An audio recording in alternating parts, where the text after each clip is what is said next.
My name is Fernanda Paiva, and I'm from Hitchhiking Stars, and I am going to be taking you on a little journey through the astrology of this week.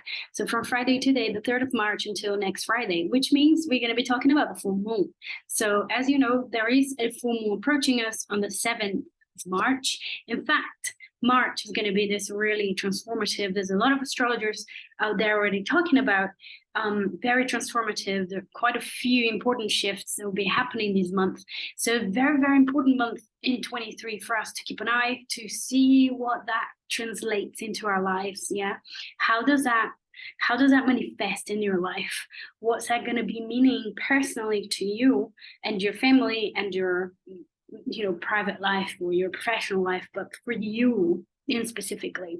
So we're going to have Pluto moving to Aquarius, which is a big deal. We're going to have also Saturn moving to Pisces, and this is going to be part of this full moon as well. And obviously the traditional transits there as well. So we have Saturn and Pluto moving signs this month, which I think is the big deal of March.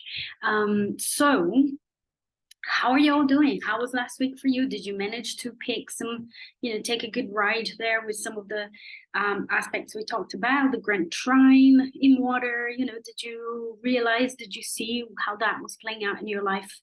Write down in the comments for me. I love to see what's going on with you. For me, the grand trine was actually interesting. That was when my mom had to do some kind of medical test. And I'm in Brazil, so for the ones that are coming now, I am a bit of a digital nomad, although I don't like to use that term. I've been traveling a lot. That's where the name Hitchhiking Stars comes from. I've been moving around and traveling a lot for quite a while, especially since 2015, when I left London for kind of good, and I've been moving very, very often now since 2019, which is when I decided to live a little bit in Brazil, a little bit back in Europe again, and so I've been doing that since 2019. Now my parents are getting older. I've been writing a blog post about that, which I feel is very much connected with this Saturn transit in my 4th house, which is the parental axis. So we can think about the 4th and the 10th houses are parental axis. So Saturn has been transitioning my 4th house for a while. And as it enters Pisces, it will be opposing my Sun in Virgo, my Mercury in Virgo as well, that I have in the 10th house. And I really feel that there's this sort of heightened awareness of aging for me recently. I mean, the last couple of years, I'd say. And so interestingly, for last week, when we had that grand trine in water, which included a moon in Cancer, I was being the companion to my mom while she was doing that. So it was a bit of a, hospitals are not really great. I am a highly sensitive person as well, so I do pick up on a lot of subtleties and a lot of energies, especially in hospital as well.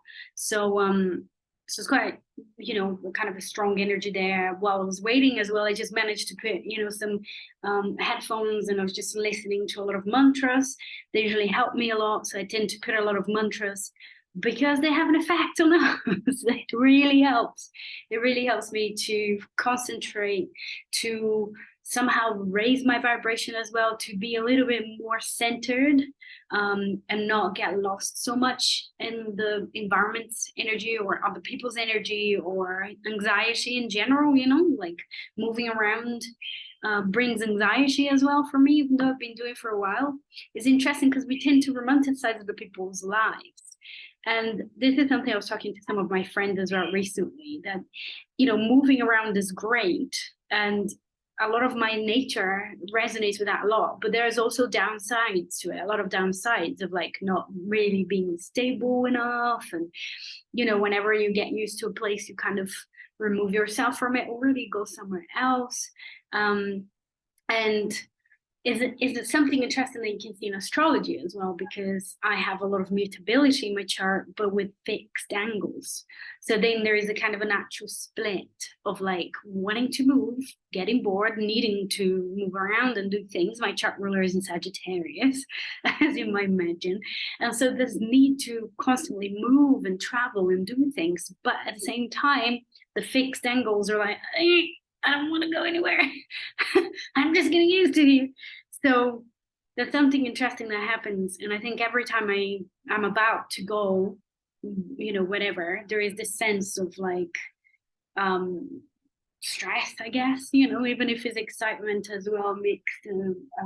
I've got my eye twitching since the hospital, so it's interesting. And just to contextualize, I'm flying back to the UK on Sunday, so I am literally about to make another move, go again, and go back to Europe. So all of that to say, this was my experience. This is how I saw. My mom's test was successful, so that was great as well. I think that Grand Trine was picking up her moon. She has the moon in Pisces. She has a sun in Cancer as well, and I think that those energies were kind of supportive. A little bit of that experience as well of surrendering and doing those medical tests. So that's how it turned out for me. And interestingly, as a day after I had my period as well, which usually takes me out of of the world for at least like a day, at least a day and a half, ideally 48 hours. That's like how much I need to actually go inwards, be with myself. And usually I have very painful periods as well, so I kind of need to isolate a bit. And interestingly as well, there's another area that I'm kind of getting interested in, which is period for highly sensitive people, highly sensitive humans that menstruate. And so maybe that's why I've always had such a horrible, painful period. Like I feel everybody's pain, and during period gets even more intense. So enough about me. Let's talk about this week, and especially this full moon that's coming. So as per, and just reminding you that what we're doing here is constructive astrology. We're not going to be talking about how things are going to go wrong and how difficult things are going to be and etc. But like, what are the opportunities that are being reflected by these transits? I think this is the main thing that I like to focus on. I like to talk about, and I like to brainstorm. I mean, I don't believe that astrological symbols are fated in the sense of like there's only one way of this coming out. I think we can negotiate. That's how much we have. It's like I'm a sun in Virgo. There's a little bit of room to negotiate how I'm going to express this sun in Virgo. Nevertheless, it's a sun in Virgo. So how am I going to do that? I'm being a control freak, which is one of the worst of Virgos. Trying to control my reality and fussing over people and being overly controlling. Or am I going to be of service and try to have the most efficient, and a routine that will support effective service? Yeah.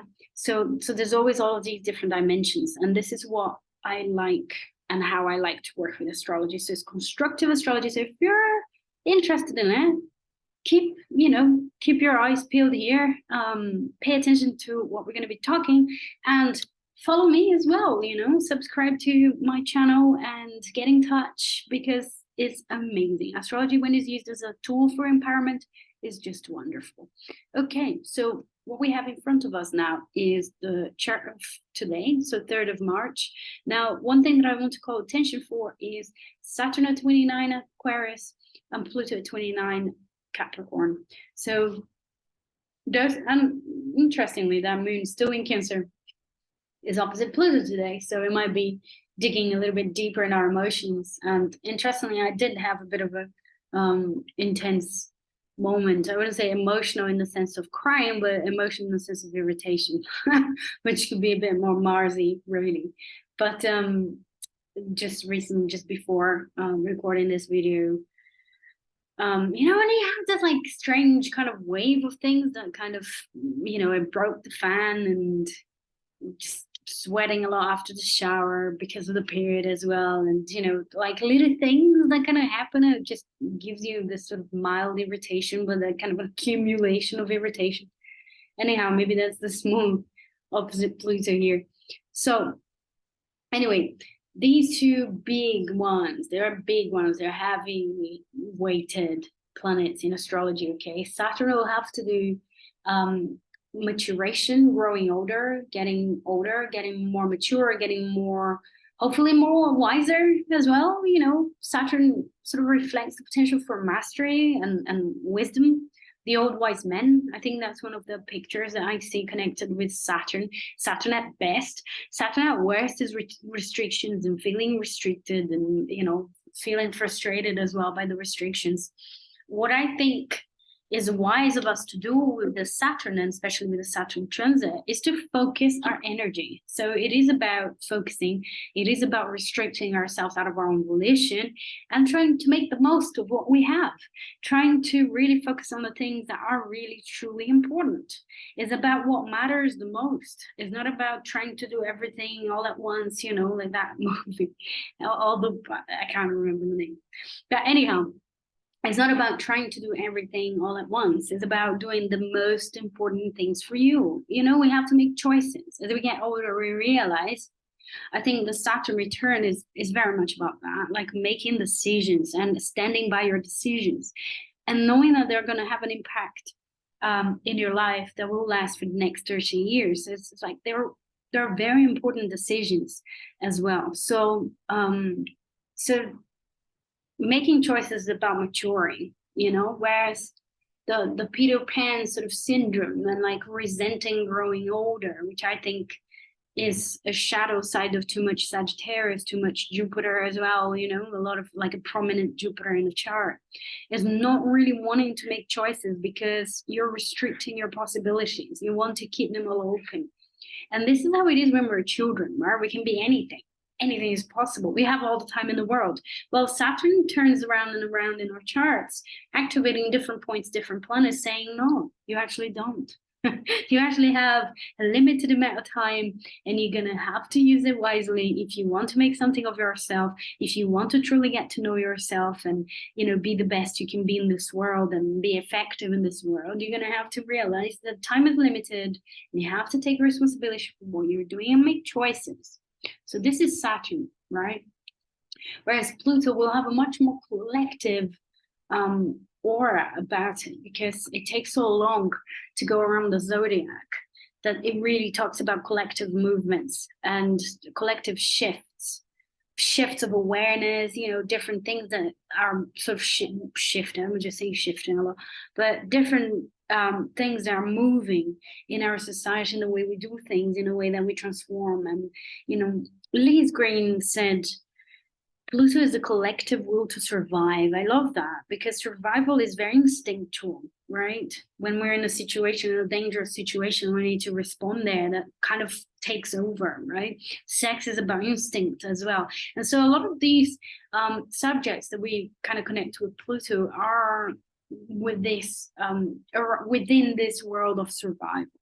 Obsessions, compulsions, you know, all of those traumas and trauma response, and everything is in this sort of like more unconscious animal side of life, you know, of experience. And I'm not going binary here in terms of good or bad, okay? Just giving you some food for thought in terms of what these planets represent, to just to mention a little bit of, you know, these shifts that we're going to go through in March, because they're highly important. Highly important, okay? So you're seeing that today, Pluto and Saturn are already at 29 degrees. I love to think about Pluto as the big regenerative force as well. It is about regenerating.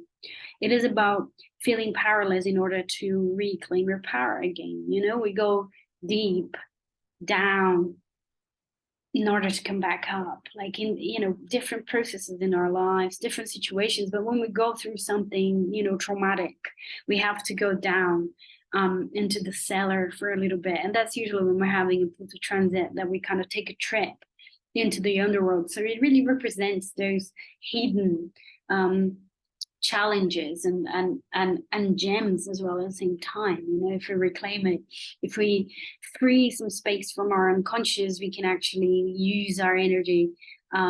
We have more energy available for us to use it creatively, basically. So Pluto usually does a big clear up, so we can be a little bit more authentic. We can let go of like the past, and, you know, a lot of the times there's a lot of like family conditionings that we let go of as well when we have a Pluto transit. right? It does talk about collective trends. So collective trends in our families as well, like the pool that we came from and like the issues, the psychological issues that we share. And so we usually deal with that as well when Pluto comes along. So those two will be shifting signs in March. Now, Pluto is going to shift to Aquarius a little bit after this week, really, is on the 24th, if I'm not wrong. So there's still some time, and we can ponder a little bit more on that Pluto and Aquarius. But Saturn will move to Pisces, and it won't go back to Aquarius anymore, whereas Pluto will go retrograde into Capricorn a few times before it moves for good to Aquarius. Saturn will move to Pisces and it won't go back. I mean, not for the next 29 and a half years anyway. So Saturn is really moving to Pisces, and it will be very, very close to this full moon. So this is a Saturday. We've got Moon in Leo. We've got Venus conjoined Chiron. I mean, that's happening today already. Venus, Jupiter, Chiron, they're very close together. Look. And I think, you know, there's a lot of like wounds around individuality that we're sort of getting to know. I mean, Chiron takes quite a while to transit sign. So it's something that we're dealing with. We're sort of witnessing within ourselves and within the world as well for a while, you know, how to express our individuality, how to take initiative, any issues around selfishness, you know, if you feel really guilty to set boundaries, hello HSP out there, if you feel really guilty to set boundaries and stand by your own needs, for example, these are the challenges that you're facing. Whereas if you're overly, you know, selfish sometimes and you're constantly doing things just for your own benefit, then there might be some wounds that you're facing around that. How to be a little bit more cooperative, or how to heal a little bit this over individualistic trend. So it's always very personal. Astrology doesn't work as an exact formula, right? It doesn't work as a one way and one way only. So it's a great exercise for us as human beings to be able to see different perspectives and different windows there as well. But that's a transit that's been going on, has been going on since last week as well, when Venus and Jupiter conjoined, and I talked a little bit about that. Well, I think it's still going on pretty strong for this week. So a lot of those wounds that we're kind of facing as well, how to reclaim our space, how to be courageous and take steps, you know, towards building the life we want, doing the things that we want, not because someone else wants it from us or because we're going to get validated by someone else. You know, I think one of the greatest things about Aries is not caring about what other people think, you know, like the shadow of Libra is being overly concerned about other people's thoughts about you and being a people pleaser and etc. That's the shadow of Libra. Aries is like, I don't give a damn. You know, fudge them all. I really want to do my thing and be myself, and I don't care what people think about it. So I think it's like practicing a little bit around that and like finding our joy, Jupiter, finding our joy and our values around that, around how capable we are of not really caring about what people think, you know, what people are expecting from us, and really, really find out what's the best thing that we can do for ourselves. You know, taking ownership as well, you know, making it happen. Like no one else can build your dream. Like you gotta be able to do it yourself. So there's some of those themes that comes to mind when I think about that triple conjunction in Aries. More a bit trining that tomorrow in Leo, so that kind of has a sort of fun aspect and feel to it as well. But what I'm really, really interested in is when we get to Monday. No, not Monday. Monday is the 6th of March. We've got, is that a rectangle? Between Mercury, yeah, it is actually. So we've got Mercury Moon opposition, but there are sextile and trine to the lunar nodes. So there's something there, huh? Because Mercury rules the moon as well. So we're kind of potentially being able to access some very precious information that would have something to do with evolution as well. Evolution is one of the key words that I think about when I think about the lunar nodes, okay? Evolving, growing, getting out of our comfort zones, you know, like becoming more aware of the things that needs to be done, the things that, you know, that we need to focus on, the things that we need to let go as well in terms of the past with that South Node in Scorpio. So something interesting about these mystical triangle or mystical rectangle, what we call it. That's a grand configuration. So moving on, here we come. That's the full moon. So the full moon's on the 7th of March at 16 degrees Virgo, so 16 degrees Pisces sun, 16 degrees Virgo moon. The Virgo aspect of this full moon is great for realizing the things that we need to do, the things that the routines that we need to put into place, right? So we're talking about building things with that Aries, right? Knowing what we want, becoming aware of what we want and fighting for what we want, challenging our inner warrior somehow, finding our joy. But I think that full moon will clarify something around how to build it on a daily, like small scale. Like Virgo is about clearing the decks. It's like, well, let's organize our lives. Let's make it work. How can I serve my clients the best? I need to wake up at a certain time. I need to have breakfast. I need to, those little daily routines that we have, they're very much the realm of Virgo. Our health is very much the realm of Virgo as well. Gluten doesn't really agree with me, or when I eat avocado, sometimes I have a little bit of a reaction as well. And like realizing how foods affect us as well, like sugar, like if I eat too much sugar, I have a sugar crash and I don't feel great, and my skin gets a lot of spots and etc. So this sort of the kind of like daily checks that we need to do and realize what we're doing, our daily sort of exercise program that's kind of connected to a spiritual practice as well, potentially, because we're talking about Pisces, but really is about finding the best way that we can serve, the best way that we can play our part in this world. How can we be more effective in this world? So that's a great time for clearing your house, literally, like letting go of things that don't belong to your house anymore, clothes that you don't wear anymore, making space for you to work more effectively, for you to function more effectively in your life. I think that Virgo is very much kind of connected to that. Moving on with your life a bit.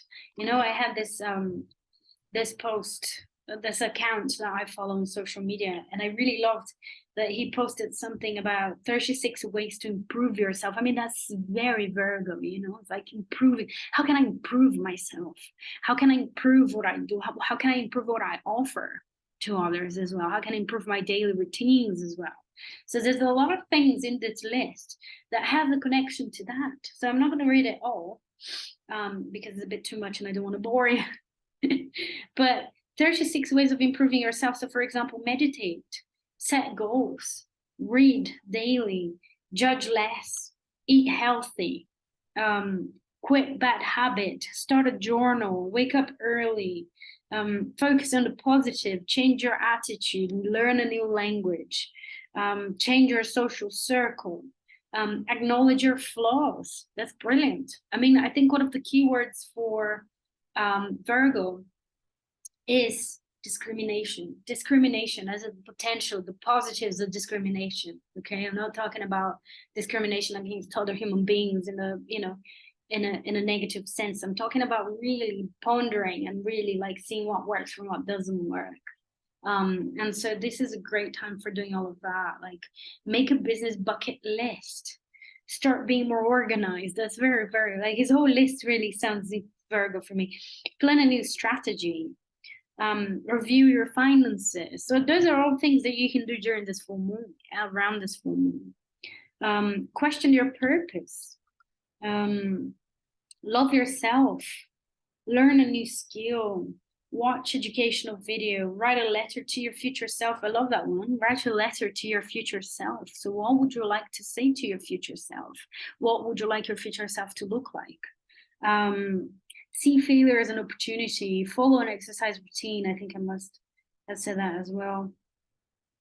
Automate and delegate as well. Sometimes we try to control everything and we try to do it all ourselves. And, this great wisdom in being able to delegate, outsource, some of the things that you're doing. So basically all of this, I think, is very much highlighted with this full moon. This full moon was also trying to Uranus. Remember, the last full moon was a square to Uranus. So now we're having a trine here as well. So it's really like moving on from those habits or the pattern that we kind of became really, really aware during that full moon year, you know, and we're really kind of had it right in front of our faces. So now we can actually plan. We can actually apply some of these needed changes as are in our lives. It's like it's a wonderful, you know, obviously I'm a Virgo. I'm a bit biased. It's a wonderful full moon. I think Virgo is underrated as a sign, and so really, and like a way of bringing those daily routines into a kind of a spiritual context as well, you know, because it's a duality of Pisces as well, channeling information with that Mercury and Pisces, you know, being able to know what to do, you know, hearing these other voice, meditating as well to know what is the best course of action that we can have rather than being impulsive. Mars is a square to Neptune again. So there's being a few squares between Mars and Neptune for some time, you know, because Mars has been in Gemini for so long.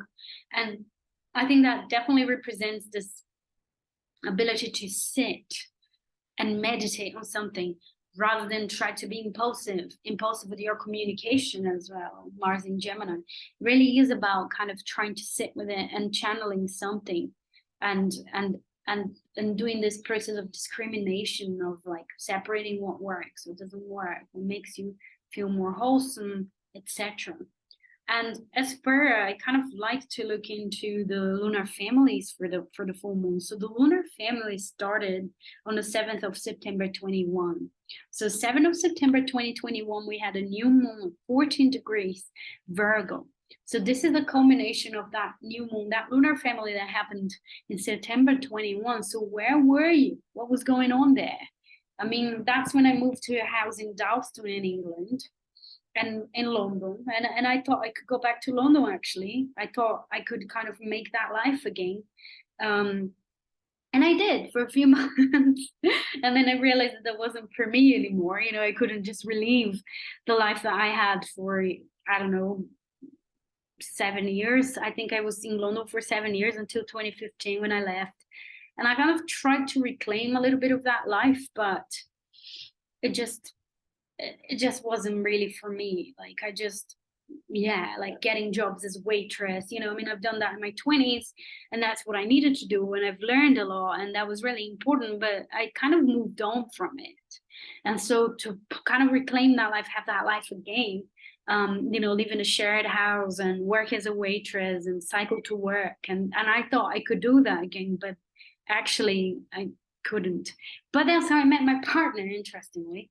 So anyhow, so September 21, that's kind of when that was a new moon there. And the following step, which is the first quarter, that was the 7th of June 22. So on the 7th of June 22, that's when we had the first quarter at these degrees of Virgo, 16 degrees. So that 16 degrees was the square. So it's the kind of the following step from that. And May was when I moved to Greece. So May 22 was when I actually said, nah, nope, can't do London anymore. And so me and my partner, which I met in the house share, which is an interesting story as well in itself.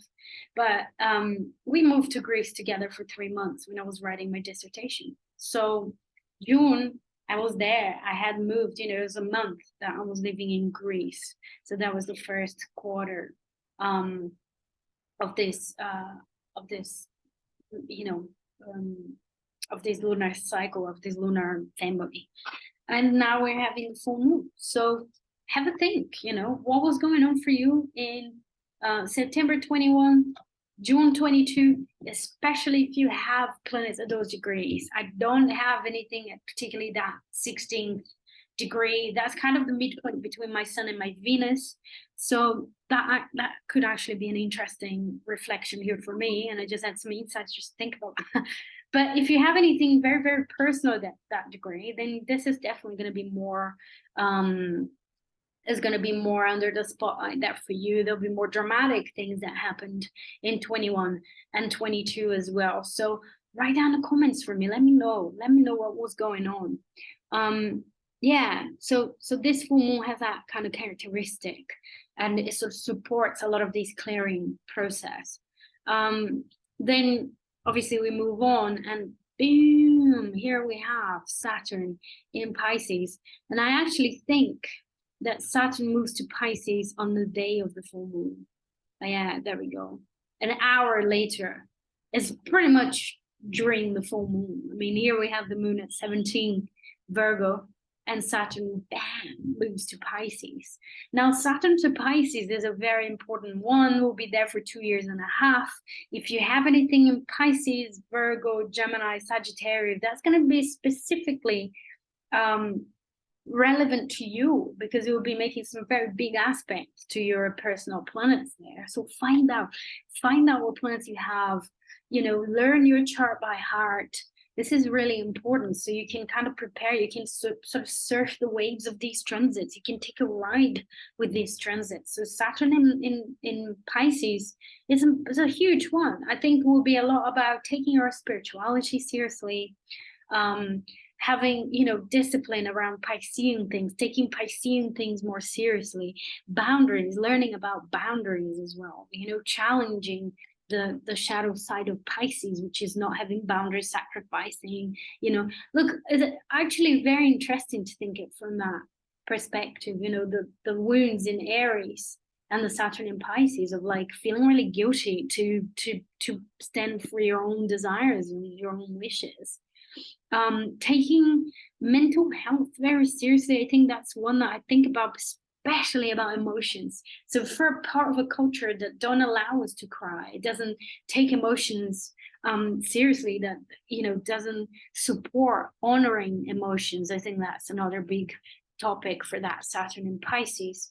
But really find out where this is in your chart. Like I said, I'm currently writing a blog post about that. I haven't written in ages, but I'm really talking about this process of maturation and what I've been observing, because Saturn will oppose my Mercury and my Sun. So I'm really feeling it very personally, this transit, and is in the parental houses, like I said. So I really see it through my parents becoming elders, through me taking up my space in the world, but also becoming older, and like seeing the newer generations coming to the forefront as well. And like I used to be the youth, it's like that kind of feeling.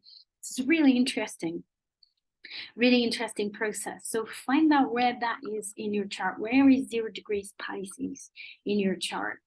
What house is Saturn going to be transiting in your chart? Because it's very relevant. It's giving you an opportunity to take that house very seriously and take those Piscean planets, Gemini, Sagittarius, and Virgo on planets very seriously.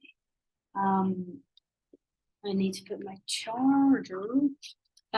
So yeah, so write down the comments. I'll be very interested in finding out where you have that. Let me change back to days so we can move on, because I spent such a long time already in this video. So boom, boom, boom. So moon at 29, trine that Pluto in Virgo, 8th of March, and then Thursday, 9th of March, we still, have that. I think that is the biggest shift, is the full moon, and Saturn moving to Pisces on the day of that full moon as well. So be very aware, and that's Friday, which is when I'm going to do the next video. So this is it. I'm going to finish here. I'll be talking a lot more about Saturn in Pisces. I'll write also this article, as well as talk a lot more about Pluto shift into Aquarius, because that's also a very, very big shift. But I'm going to end here because it's been very, very long already. I'm aware of it. Let me know what you have in your chart. Are you looking forward to these transits? Are you looking forward to this shift into Pisces? How are you feeling about that? What do you see? How do you see that shift as well? How important is that going to be in your life as well? What house is being activated there in your in your astrology chart. In the meantime, I'm wishing you a wonderful full moon, very empowering to make your to-do lists and really make your life more efficient, you know, and work more efficiently as well towards the life you want to have, creating the life you want to have. And I will see you all next week from England. Wish me good luck with the travels, and wish you a wonderful weekend and full moon as well. Bye bye now.